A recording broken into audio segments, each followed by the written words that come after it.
suis tombé des nues quand j'ai su le salaire des architectes.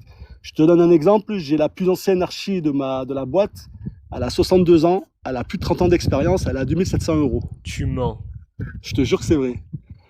Après, je suis dans une région, je suis pas à Lyon, je suis pas à Paris, je suis pas à Marseille, on est en Ardèche, dans le sud Ardèche. Mais on va dire, c'est à peu près ça dans la région, quoi. Que ce soit dans la banlieue, c'est à peu près ça.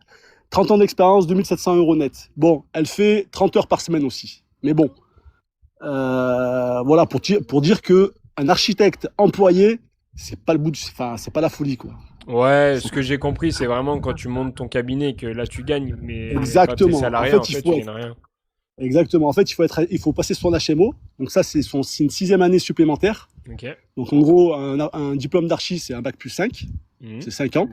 Et ensuite, tu fais une année supplémentaire. Ça veut dire que tu peux travailler en nom propre. Ça veut dire que tu peux créer à ton nom propre. Ok. Ça veut dire que tu peux créer des bâtiments. Ça veut dire, moi, demain, je suis architecte, j'ai uniquement un bac plus 5, mais je suis architecte, je ne peux pas poser un permis de construire à mon nom propre.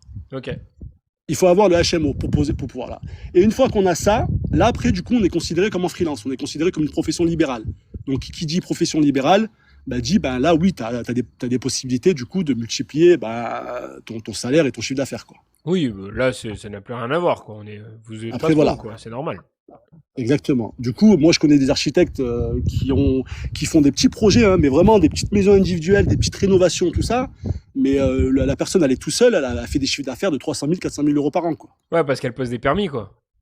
Elle pose des permis, après, elle met des tampons, après, elle fait aussi des projets de faisabilité, elle fait aussi du suivi de travaux, elle fait aussi de l'ordonnancement. Du coup, tout ça réuni, ça fait gonfler ton chiffre d'affaires, quoi, forcément. Ouais, c'est ça.